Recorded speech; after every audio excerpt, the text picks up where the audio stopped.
Hey guys, so I went to jail this week. Yeah, I did the cardinal crime of telling a broker to go fuck themselves. Not really, that's not something I'd actually say. No, okay, I take it back. It's something I would say, but I kind of have to be pushed to it. Believe it or not, I may talk a lot on here, but it's more just character. You know, I project outwards more than I normally do. Kind of make it more entertaining. I'm pretty patient. If you deal with other drivers' bullshit, you gotta be pretty patient. Because see, you only deal with drivers when you're driving around them. I deal with drivers driving around them and dealing with the headaches they cause internally. Because I also book loads. But luckily, my driver, the one I actually hired, is a good lad. He's good. He's a good boy. Doesn't mean I take advantage of him, but I mean, if I need him to do something, he just does it. It's kind of like when I worked with him when I was younger, right? When he kind of mentored me up. I bent over backwards for him. He kind of does the same thing. You know, it's a two-way street. We're also both hard workers, so it makes it real fucking easy to work with each other. If he fucks up, he admits it, even if it costs him money. See, he knows I'll work with him. As long as you're honest, I can do a lot of things for you. But yeah, I went to jail. On a serious note, though, I actually did deliver to jail. Like, no, I'm too fucking squeaky clean to end up in prison. Or, actually, I probably could end up in jail. There's a very few reasons why I would end up going to prison. Most of those probably would have to do with, like, if somebody assaulted, like, my family member, or, like, I don't know, something along those lines. No real reason, right? Like, I live by a motto, pick your battles. Some battles, though, you must fight. Alright, so last week, Shrek decided to tell me to go fuck myself, and, you know, power steering went out. Stupidest fucking thing. An O-ring. A fucking O-ring.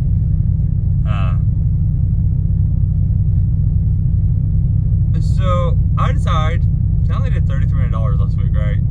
I decided, well, $3,300 gross, that I need to focus on resetting the timing of each week, because the timing is important. Like I said, like last week, I tried to deliver Friday. If I'm gonna deliver Friday, I'll call him back in a second.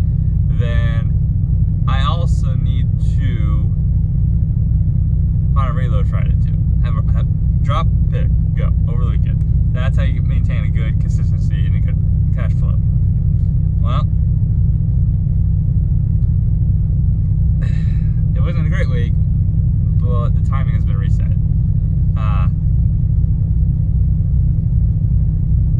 I brought eggs over. Yeah, 3 Rivers. Okay. So I went up to Martigny, Michigan, which is 76 miles away. And this load was going to Gunnison, Utah. The truck had to go west anyways for servicing, just to fucking have it not happen, because my last delivery wanted to take fucking 7 hours. Little bastards.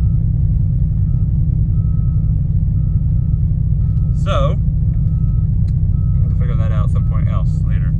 Luckily, I don't deal with this too much longer. Although I paid $3,000, not great from the start, right? But it was extremely light. Too much time on it though. Picked this up Friday, couldn't deliver over the weekend, so it delivered Monday morning. But I paid $26.70. A loaded was $16.28, total for $17.04, $1.56. Not great at all. The only reason why this load was even worth it was 12,000 pounds. I only filled up once. And so, and I overfilled last week too. Really kind of cheated a little bit on this load. And the weather was nice. There was hardly any wind. There was no fucking weather I had run through. I got like 8.5 average all the way over, even on 70. Natural Choice Foods, the Central Utah Correctional Facility. Let me tell you, a little weird going to jail. A little weird. A little fucking weird. Although, I'll do this fucking load again. I don't care how fucking the rate. I mean, sometimes how fast a place can be on both ends can make up for a shitty fucking rate. Especially if you pay your bills. Like, if your bills are paid and it gives you some profit, whatever. 12 pallets, in and out 30 minutes on shipper. On the jail side, out in 20 minutes. Yeah, like it. Sunday. I had to sit. No, wait, I picked it up Thursday. Could have had it there Sunday. Had to sit around for an extra day, so I got to reset and did laundry. Whatever. I was still productive. Got a load from Salt Lake City went to Vegas. $1,300 gross, $1,157. Deadhead was $127. I mean, where else am I gonna go when I'm in Gunnison? There ain't nothing around. Loaded was 411, 538 total miles for $215 a mile. Not great. It would have been great if I was already in Salt Lake City. I mean, obviously, it would have been closer to $3 a mile. Could take up 100 miles, right? DHL to Cisco, ShipX. Cool. Sorry, my driver's texting me. I said he was calling. I'll call him back in a minute. It was 26 degrees, continuous, 30,000 pounds. And the other last load was 0 degrees start stop. And I put a -5. It was frozen. It was frozen food. Like, they didn't care as long as it stayed frozen. Like, it's fucking winter, right? Last load, Henderson, Nevada. Now, yesterday I pretty much. Well, Cisco held me up for 7 hours. 10 a.m. at delivery, there at 9 a.m. Then it leaves to 1600. Pack lease here closes at fucking 1700. There went truck servicing. Couldn't do it. I was planning on it, so I left all day Tuesday after delivery. I was also planning on Cisco holding me up to about 1300. So I was planning on that.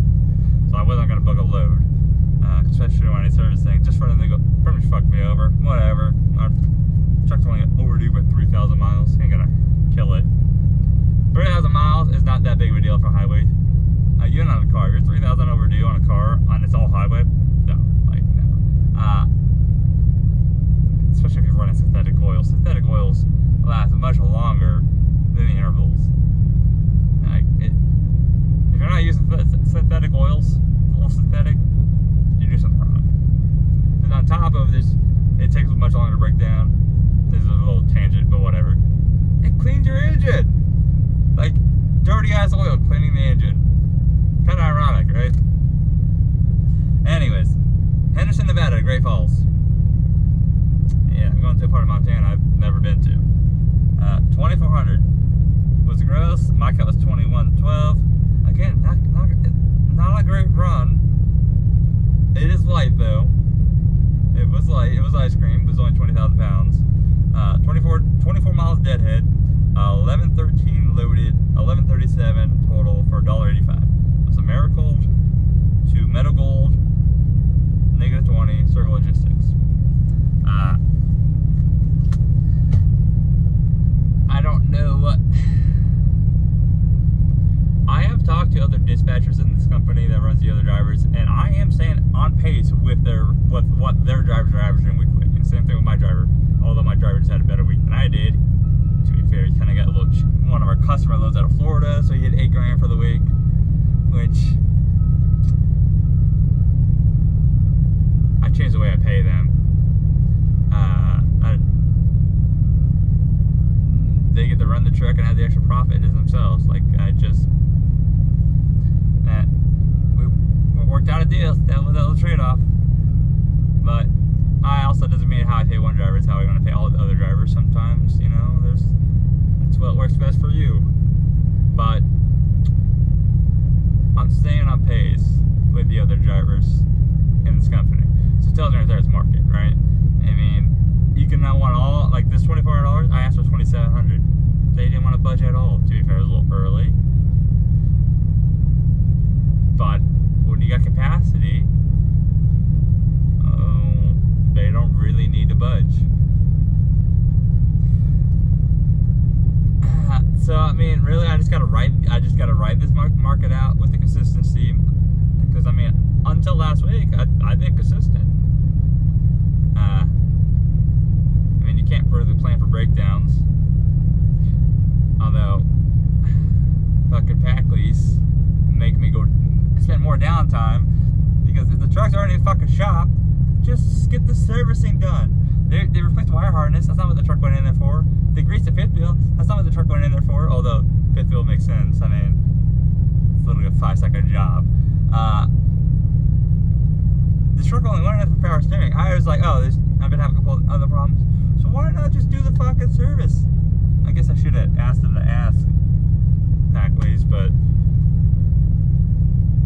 dealership should have already kind of said, oh, the truck's already there. They know the truck needs service, so just fucking do it.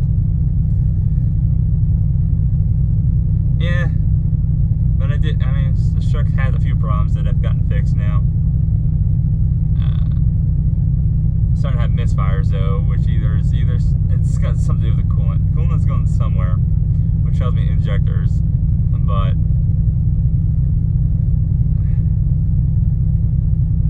it's just something that Packways is going to be able to run until it starts getting worse, or like where misfire stays on constantly. Whatever. Whatevs. They pay for the majority of the fucking shit, so whatever.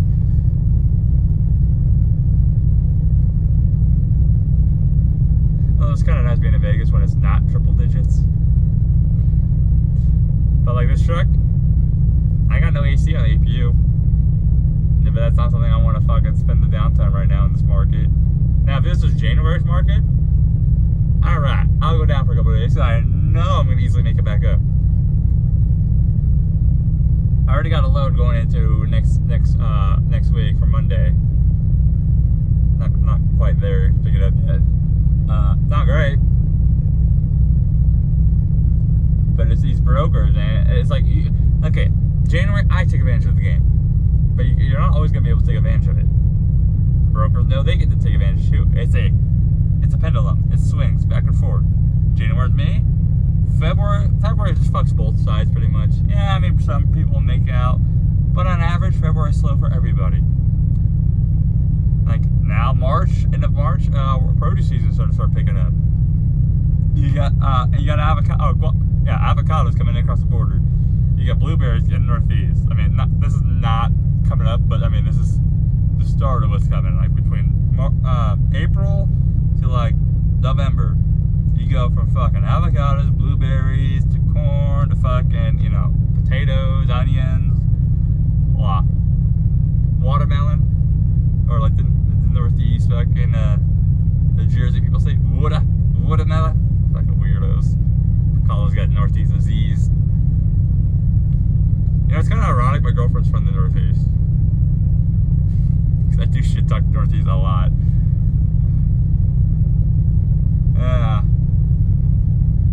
It's kind of funny though. But how am I surviving? Like I know that got to go through your guys' mind every day. Watch the videos. Like low cost, really what it is, and understanding that it's not always going to go away. That means you got to know how to make the money when it's leaning your way, and kind of ride out the low end. Because if this is my floor, this has been my floor for pretty much all 2023. When the times are down, this was the floor. So I already know where my floor is. It can only go up. It's just a matter of when.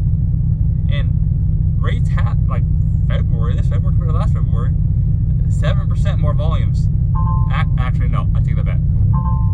Last year was -4. So a positive 7% would mean a 12% pendulum swing the other way. So that's a 12% shift the other way. Okay, 11. If I want to do math, it was like 11.5. Who cares? If you guys wanted to be educated on math, you want to come to me.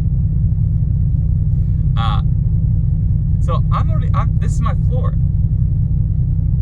and let's be honest, I'm paying some COVID prices still, but that's temporary.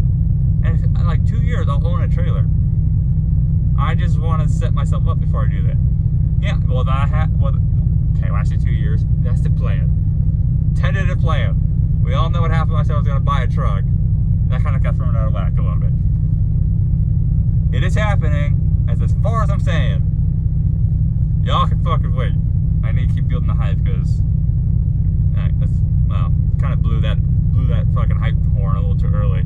Especially when you're waiting on government agencies. Bastards. But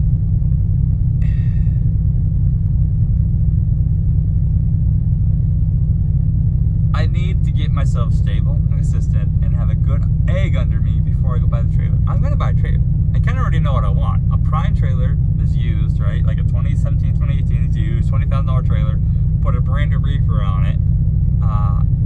disc brakes, it's got the inflators, it's got everything I want. And as long as the trailer base, meaning the actual trailer, not the reefer unit, is in a good, like, solid place, it's great. That comes to pros and cons though. This trailer, 15 cents a mile, right? Technically I pay for maintenance on the trailer in a sense, because I do pay 15 cents. Does that always cover everything? No. So really, I'm paying for like insurance on the trailer in a sense. It's kind of what that is. Wear and tear on insurance. September, they put $5,000 of fucking tires on in 1 week. On top of, it was like $7,000 in 1 week because it's trying to do a set of brakes. You needed 5 tires. Needed some electrical work because we already had a trailer before and we fucking destroyed it. So it's also like pendulum. You can go fucking weeks and weeks, months with good luck, and all it takes is that 1 month that you just spent all that money you could have saved not spending the 15 cents a mile in 1 week. Yeah, I mean, let's be honest, 15 cents on sides, like, what they spent would have been like three months of fucking running this trailer, approximately 2.5 to 3 months. So that's my point. So even with when I get my own trailer, I can't just, oh, I have extra 15 cents a mile, an extra 15%. Yep, gotta set that aside. I blow a tire, now it's on me. Reefer PM, it's on me. I don't like it because I'm gonna take care of the fucking trailer, because you don't understand how good a trailer alignment is till you have it. Or you have a brand new trailer and it pulls so good. You're fucking spoiled if you're able to get alignments on a trailer or have a brand new trailer or pull straight and it doesn't try to pull you one way or another. You're spoiled then. But like disc brakes, it's one of those things. Once you have them, you kind of only wish you only had them. I can't go, I'm having to deal with it now, but disc brakes are also less wear and tear. They're more durable. Yeah, they're more expensive, but a lifespan is like twice as long. Like with JCT truck, okay? That truck had disc brakes on it. What was the mileage? Whatever. I forget it was like 180,000, 200,000, 250. I don't fucking remember. Anyways, when I quit, there was no wear. There was no wear of those disc brakes. To be fair, I barely used any brakes at all. That truck also would jig all the way down to 0. This truck doesn't, so I gotta fucking brake more.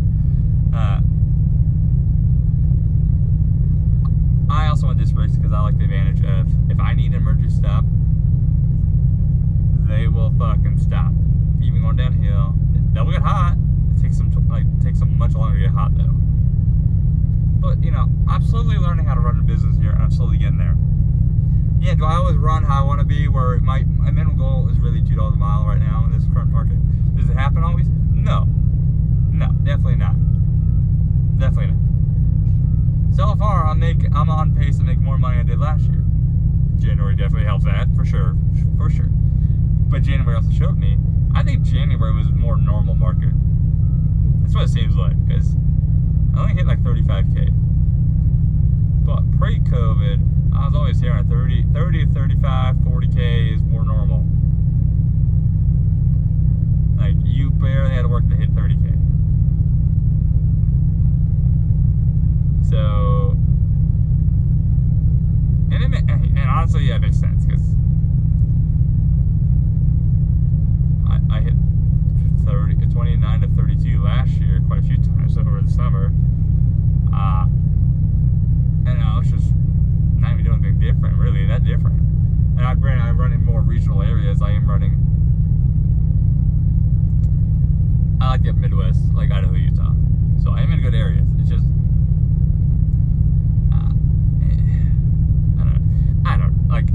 you just gotta roll with it sometimes. Like, that area's great in the winter. It's actually when you get the negative fronts come in. Now, granted, it comes with trade-offs where you can still have a treated reefer tank, still gel up. But the truck was treated, and the truck was just fine. To be fair, the truck definitely gets much hotter than a reefer will ever get. If your reefer is that fucking warm, as warm as the truck, something's wrong. It's only a 2-stroke. Wow. Okay. Motorcycles get hot, but they also got a tiny ass radiator. There's plenty of airflow in that trip. But gonna see how this summer comes along, shapes up to be. It should be pretty good though. Should be. And hey, your boy went to jail. Anyway, stay safe out there. Bye.